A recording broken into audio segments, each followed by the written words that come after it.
Kia ora guys and girls, women and men, any human being from any gender, ethnicity, race, population, culture, whatever you want to call it, you are all welcome to the Plant Power Podcast, or welcome back to the Plant Power Podcast.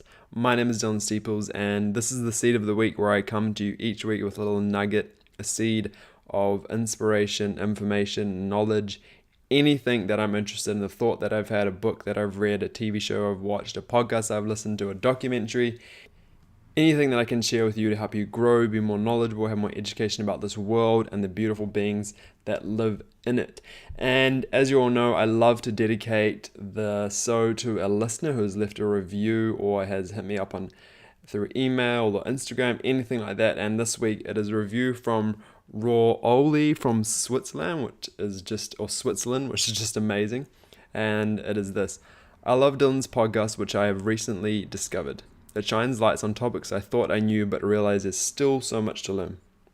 Great format too, either with different guests talking about their own experience or by choosing a theme for the podcast and discussing it.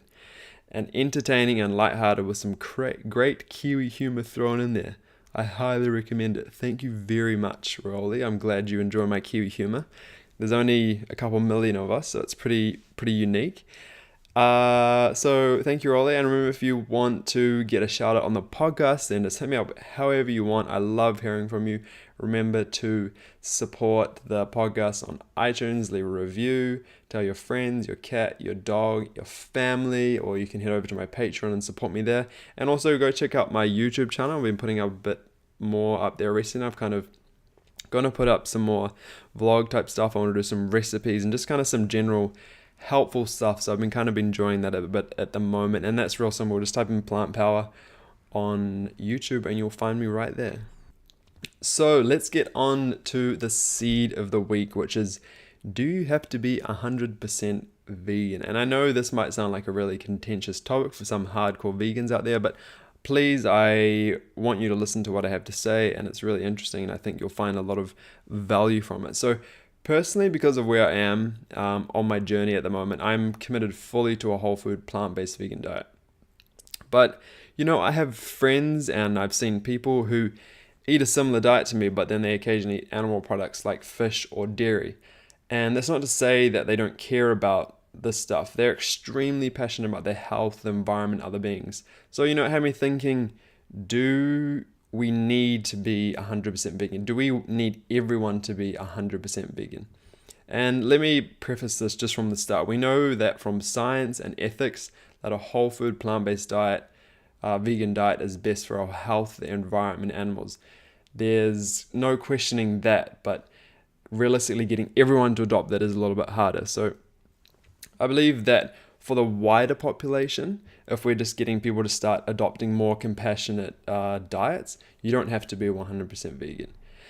We need to remember that people's decisions around food are made with three things, which are taste, convenience, and social norms in mind. So not exactly always their health, environment, or animals, which is unfortunate. And if we as vegans are dogmatic and give people the choice of all or nothing, then unfortunately they are most likely to do nothing. And that is not to say that these people don't care about these things of animals, the environment, and their health. It's not their priority. There's so many other things going on in their life. And there's so many norms and things that they're used to, which is societally and culturally constructed. And if people are really trying to make a change by eating less meat, or they happen to want to eat some cheese or some fish every now and then we're just ridiculing them for doing these things, then it's counterproductive. We all hold common values about our health, the environment.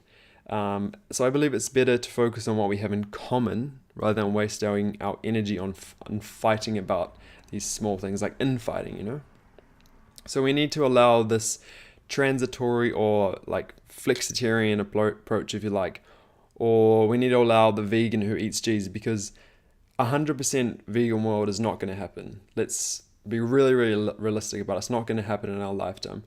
But we will be able to have a significant impact if we will cut down on animal products as a whole. Then everyone's going to go vegan, because at the moment there's only 2% of the world who are vegan, which is nothing.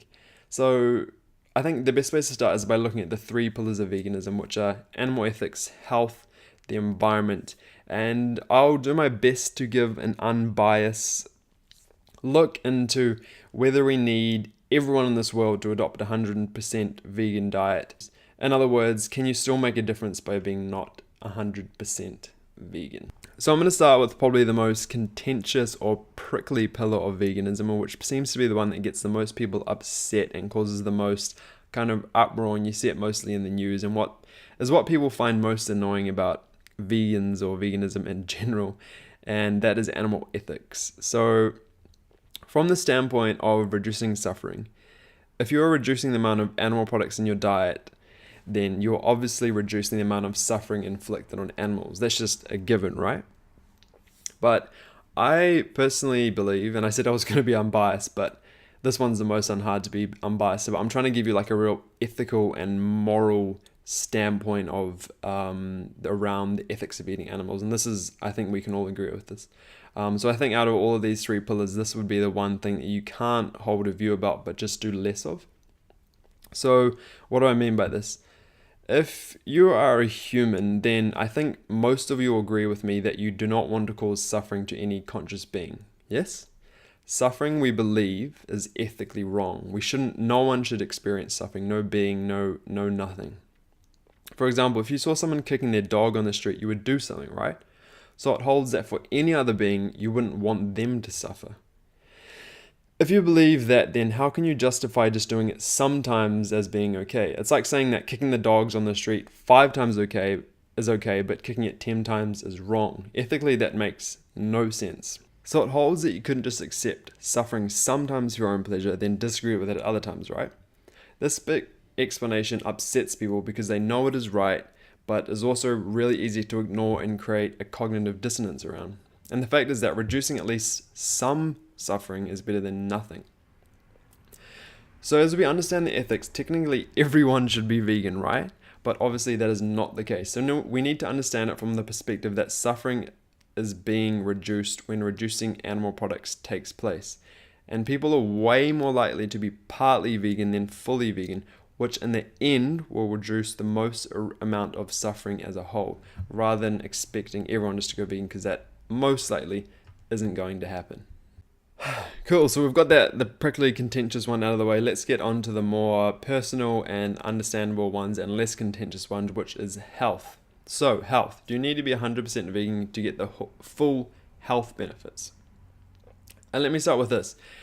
Just because you're a vegan, that does not equal health. Health is a combination of so many things. It's a combination of exercise, healthy relationships, low stress environments, and a bunch of other factors. And also, if you're on a vegan diet, which is eating a lot of sugar, refined foods, soda, saturated fat, and processed foods, this is not healthy. So a vegan diet does not equals a healthy diet, which is why I like to say that I eat a whole food, plant-based vegan diet. But if we look at kind of into the research, we look into places like the Blue Zones and the Seventh-day Adventist study, we know that the more plants in your diet means the healthier you will be and the longer you will live. In fact, 100% plant-based diet is the healthiest diet you can have. So what these kind of studies found, and what people are beginning to realize, that it is the prevalence of plants in your diet and the reduction of animal products which equals health. And that's why I think it is so important to call it a whole food plant-based diet, which involves the foods you can eat, rather than the vegan diet, which looks at the foods that you can't eat, ignoring the importance of plants. But if you're eating a healthy diet of mostly plants, can you still eat some animal products? A lot of people want to know this, and I think it's a more realistic approach to how we can get the world to eat a more healthier diet. And a study done in Taiwan found that eaters of a healthy, mostly vegetarian diet who consumed about 3% of the meat of most Americans still found significant reductions in the odds of diabetes. So 3% is about 1 serving per week of meat, and I think it was 8% for males, which is about 3 to 4 servings of animal products per week. And another study found that at the lowest end of a vegetarian diet, so the most, a diet which was still eating eggs and cheese, mortality was reduced by still 40%, which is crazy. So yes, you can be extremely healthy in a diet that includes some animal products, but the more plants you eat and the less animal products you eat, the healthier you will be. it is important to know that if you're going to be extremely unhealthy, overweight, diabetic, high cholesterol, if you have all these things at the moment, then going 100% plant-based, 100% vegan is the best thing you can do right now if you want to be healthy again and live past 40. Cool, on to the third and final pillar, and that is the environment. And I believe that out of all of these, this is the one that connects with people the most. It would probably be the biggest reason why people of all generations will actually change their diet, that and then health. But I think environment is probably the most important one. And I think it's pretty common knowledge now that we all know that animal agriculture is the leading cause of greenhouse gases, contributing up to 18% of all emissions. And if we continue the way we are and don't make any changes to our diet, our animal agriculture will make up for 50% of the emissions we can afford by 2050. So that's a massive, massive chunk. And I believe that this is a place where we can really, really make personal change. You can tell someone that they can start eating less meat and they will actually be literally reducing their resource consumption, their carbon emissions, their greenhouse gas emissions, all of that stuff. But to save the world from a climate catastrophe, do we all need to be 100% vegan? I think that's a really important question to look at. And obviously, this would be amazing. And a study showed that if we all went vegan, we would cut greenhouse gas emissions by 70% by 2050. But we can also still have a massive, massive impact simply by cutting back on meat consumption. A study showed that if we all followed these set guidelines, which were maybe just eating meat a couple of times a week and a couple of dairy products and other animal products, we could reduce greenhouse gas emissions by 29%. And if we all at least went vegetarian, we would be able to reduce emissions by 63%, which, if you noted that going all vegan would be 70%, vegetarian is only a slightly bit lower than vegan at 63%. So that's super interesting. And this again is an important one. We're giving people the option that they can simply cut down on their animal product consumption will have a massive global impact. Whereas telling them they have to go 100% vegan might just lead to none because they're not interested in doing that. So something really, really interesting to think about. And in conclusion, in the perfect plant-powered Dylan world where everyone is compassionate, caring, and lives in line with their values, everyone would be vegan, and the world, I think we can all agree, would benefit massively, emotionally, spiritually, physically, just everything. I think would be a lot better in this perfect Dylan utopia that we all dream about. But because of the human flaws we have, where we think the world revolves around us, I think that it is unrealistic to expect everyone to go vegan. But I can really see people quite comfortably cutting back on the animal products they consume, and maybe that will eventually lead them towards veganism in the future. So we can't hate on these people, because as much as we complain about everyone, we can't deny the fact that at least most of us, we all know that all of us really care and that we want to do the best for ourselves, the planet, and then other beings living on this planet.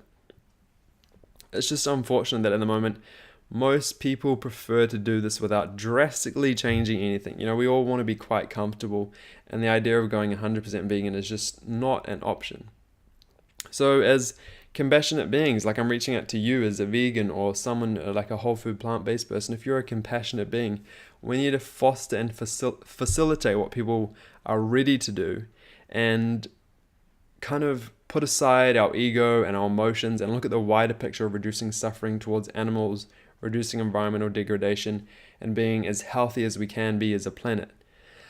So I'm obviously not saying that if you're a vegan, go start eating animal products again, because it's not actually that, you can still save the planet. But I'm saying that we need to understand other people's journeys. So let's focus on our similarities rather than our differences and work together on this.